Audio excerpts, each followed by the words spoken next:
नमस्कार मंडळी, सगळ्यांना आषाढी एकादशीच्या खूप खूप शुभेच्छा. तर आज स्वयंपाक नाही, आज सगळ्यांना उपवास, त्यामुळं आज आंघोळ केली लवकर पटकन, गायांचं आवरलं की, आणि इथं देवपूजा करायला सुरुवात केली. कारण रोज असं म्हणजे लवकर मिळत नाही हो देवपूजा करायला, कारण स्वयंपाक केल्याशिवाय, कारण यांना पण बाहेर जायचं असतं, कामं असतात, त्यामुळे स्वयंपाक पहिला करावा लागतो आणि नंतर देवपूजा. पण कधीतरी असा योग येतो की स्वयंपाकाच्या आधी देवपूजा. पण सकाळी सकाळी देवपूजा करताना ना खूप म्हणजे मन असं प्रसन्न होतं अगदी. तर आज चला म्हणलं, म्हणजे कधीतरी मी नेहमी कधीतरी असं दह्या दुधाने आंघोळ घालत असते सगळ्या देवांनाच, पण आज पण चला म्हणलं, आज पण विशेष आहे आषाढी एकादशी, त्यामुळं आज दह्या दुधाने आंघोळ घातली. आता तर मात्र संपलं आहे देवांचं, त्यामुळं ते काही नव्हतं आणि मध पण नव्हतं, त्यामुळे म्हणलं पंचामृतसुद्धा बनवायला नको, फक्त आपलं दह्या दुधाने आंघोळ घालून देवांची इथं पूजा करूया व्यवस्थित. अशी छान अशी पूजा केली. नंतर इथं अष्टगंध लावला. विठ्ठलाला अष्टगंध खूप प्रिय आहे, तर मी रोज पूजेत अष्टगंध लावते पूजा करताना. म्हणजे ते चंदन जे आहे ते उघळून आणि नंतर मग अष्टगंध त्याच्यावर इथं पूजा करून सगळी घेतली. आता म्हणलं परत आपल्याला खिचडीसुद्धा बनवायची. उपास असो किंवा रोजचा स्वयंपाक असो, आपल्याकडं गावाकडं म्हणलं ना रोजचं लवकरच जेवण लागतं. तर चला, पूजा झाली, नमस्कार पण झाला आणि देव पण चांगले असे चककत होते, छान वाटत होतं. विठ्ठलाला मात्र जास्त तुळशी मला मिळाले नाहीमुळं मी फक्त त्याच्या विठ्ठलाच्या कमरेत तुळशीपत्राच्या खवल्या होत्या, त्यामुळे मलाच खूप हसायला येत होतं ना. मग आता इथं तयारी होती आज शेंगदाणे भाजण्यापासून, कारण शेंगदाणे भाजलेले सुद्धा सगळे संपलेलेच होते, त्यामुळे म्हटलं चला आता शेंगदाणे आता भाजूनच घेऊ आणि नंतर मग सुरुवात करू. तर आता इथं खिचडी बनवायला सुरुवात केली. रात्री शाबू मी भिजत घातल्यामुळं ना एवढा छान असा भिजला होता ना, एकदम असा मऊ झाला होता. आणि बटाटा मला सगळ्यांना उकडलेला आवडत नाही खिचडीत, सगळ्यांना असा चिरून साल काढून असा तुपात असा फ्राय केलेलाच असा आवडतो, लालसर चांगला असा भाजून घेतला ना तोच आवडतो. नंतर इथं मिरची मी बारीक केलेली होती आणि मिरचीसुद्धा बारीक केलेलीच आवडती, कट केलेली आवडत नाही खिचडीत. आणि मला थोडीशी खिचडी सगळ्यांपेक्षा जास्त अशी जरा तिखट लागते, चणचणीत जरा बरं वाटतं अशी खायला, जरा वेगळीच मजा येते. तर मीठ पण मी आता त्याच्यातच टाकलं, म्हणजे काय होईल सगळ्यालाच मीठ लागलं जातं, त्यामुळं मी नेहमी काय करते मीठ खिचडीत अगोदर असंच टाकते.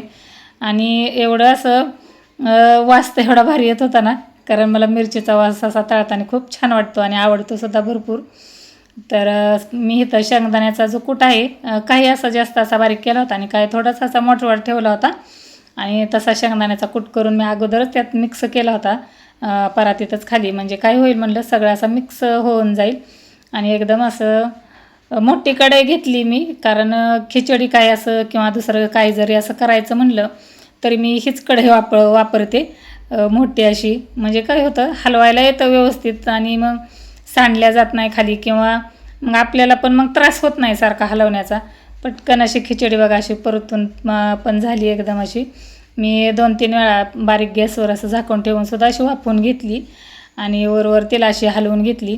एक 10 मिनटात खिचडी झाली, 10 ते 12 मिनटं गेले खिचडीला, कारण एकदम अशी मऊ भिजली होती ना रात्रभर भिजल्यामुळं, त्यामुळं चांगली अशी खिचडी झाली होती. नंतर देवाला नैवेद्य दाखवला, आम्ही सुद्धा खिचडी खाल्ली सगळ्यांनी. आणि नंतर आम्ही गावात निघालो विठ्ठलाच्या पाया पडण्यासाठी. तर बघा ह्यांनी आमचं रस्ता रोको आंदोलन सुरू होतं इथं. काय नाही, इथं जे तार ओढणीचं काम जे चालू होतं ना त्याचं ह्यांचं इथं खांब रवण्याचं काम चालू होतं. पण नवीन आता टेक्नॉलॉजी बघा, पहिले कसे सगळं म्हणजे हाताने ह्या लोकांना करावं लागायचं, पण आता तसं नाही, आता हे नवीनच यंत्र आहे, मी पण पहिल्यांदाच पाहिलं. चला म्हणलं तुमच्याशी सुद्धा शेअर करू. तर बघा ते असं खड्डा खोदत असं खाली नेतं आणि नंतर ते पुन्हा असं वर येतं, मातीसुद्धा त्यातलं काढतं. एवढं काही यांना आता असं म्हणजे हे होत नाही. आपली बघा आपली आषाढी एकादशी अशी, आणि या लोकांची मात्र जनसेवा तीच ईश्वर सेवा, असं त्यांचं आज काम चालू होतं. भारी वाटलं मला ते सुद्धा. नंतर आम्ही इथं पोचलो मंदिरात. अगोदर म्हणलं चला तीर्थ ठिकाणी जाऊया, म्हणजे नदी आहे. नंतर आम्ही विठ्ठलाच्या मंदिरात जाणार आहे. इथं ढगाळ मातेचं दर्शन घेतलं. आमचं ग्रामदैवत आहे हे. आणि नंतर मग आता पाणीसुद्धा नदीला भरपूर आहे, निरा नदीला. त्यामुळं आम्ही तिथं खाली गेलो लगेच पाण्याकडं. पाणी बघायचं पण होतं आणि विठ्ठलाचं दर्शनसुद्धा घ्यायचं होतं, कारण एवढ्या लांब आपण जाऊ शकत नाही विठ्ठलाचं दर्शन घ्यायला आत्ता. आणि आत्ताच गेलं तर एवढी म्हणजे गर्दी असते ना तिथं. त्यामुळे म्हणलं चला इथंच जाऊया, नदी पण आहे, विठ्ठलाचं मंदिर पण आहे. मग तिकडंच गेलो, म्हणजे गावात आलो इकडं. आता इकडं खाली नदीकडं जायला पायऱ्या पण अशा एवढ्या छान केलेल्या आहेत. तर पाणी बघा एवढं असं सोडलं आहे ना, तर एकदम असं लाटा आणि असं उसळत होतं ना पाणी. आणि हे पाणी तर एवढा असा आवाज मारत होतं ना, अक्षरशः भीती वाटल्यासारखं वाटत होतं. तर मला एकतर पाण्याची एवढी भीती वाटते ना, म्हणजे असं गरगरल्यासारखं होतं पाणी बघून, असं जर लाटांसारखं असं वाटत होतं. पण बघायला एवढं असं छान आणि भारी वाटत होतं ना, असं वाटत होतं इथंच थांबून राहावं. आणि हे पाण्यातलं मंदिर आहे, हे सुद्धा ढगाळ मातेचंच आहे. पाणी भरपूर एवढं येतं ना, हे मंदिर जे दिसतंय पाण्यातलं ते पूर्ण बुडतं. आणि पण ते ना त्याला कधीच म्हणजे काही इजा होत नाही, ते बांधलेलंच तसं आहे. एवढं छान आवाज कसला येतोय ना, लाटा कशा येतात लाटा? मोठ्या लाटा असल्या जास्त असतो पाण्याला. जरा तुमच्या पण अंगावर सगळ्यांच्या काय ग म्हणते, तीर्थ तीर्थ तीर्थाची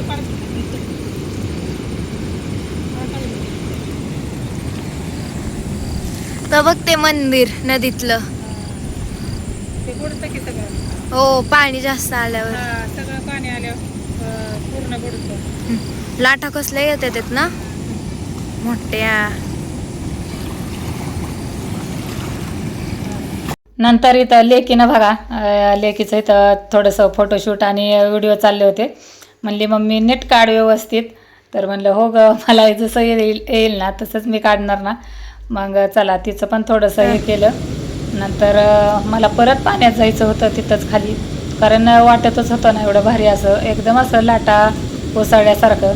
का तर समुद्र कधी बघितला नाही जवळून, म्हणजे बघितला आहे सहलीत लहान असताना एकदा दोनदा, पण आता एवढं काय ते आठवत नाही. 7वी 8वीतलं एकदम असं म्हणजे थोडंसं आठवतं बोटीत हे बसलेलं किंवा त्या समुद्रात हे केलेलं.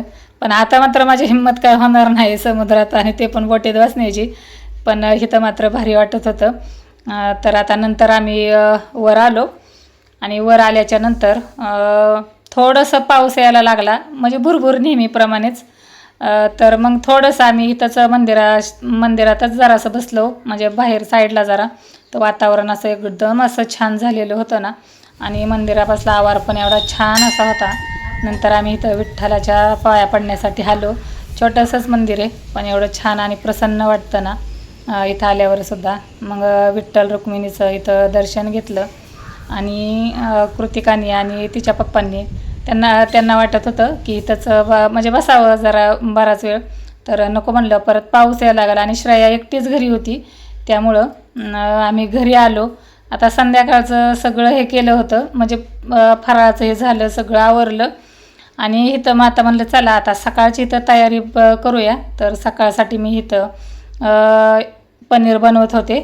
तर पनीर अजून थोडंसं मला वाटत होतं बनलं नाही म्हणून मी थोडंसं परत इथं व्हिनेगर टाकलं. आणि बघा आता परफेक्ट पनीर झालं आहे.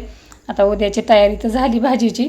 तर चला, माझा आजचा व्हिडिओ तुम्हाला कसा वाटला? जर आवडला असेल तर एक लाईक करा, शेअर करा आणि आपल्या चॅनलला सबस्क्राईब करायला विसरू नका. पुन्हा भेटू अशाच एका नवीन व्हिडिओसहित तुमच्यासोबत नक्कीच गप्पा मारायला. तुम्हाला माझ्या आजच्या व्हिडिओमधलं काय आवडलं आणि तुम्हाला माझ्या व्हिडिओमध्ये काय बघायला आवडेल ते सुद्धा मला कमेंट करून सांगत जा. ते पण मी तुमच्याशी शेअर करीन. आणि हा आपला व्हिडिओ जो आहे तो दिवसाआड येतो, तर लॉंग व्हिडिओ मोठा आणि रोज 4 वाजता येतो. नक्की विजिट देत जा आणि आपल्या चॅनलला सपोर्ट करा आणि पुढे नेण्यासाठी मदत करा. मला तुमच्या मदतीची खूप गरज आहे. पुन्हा भेटू.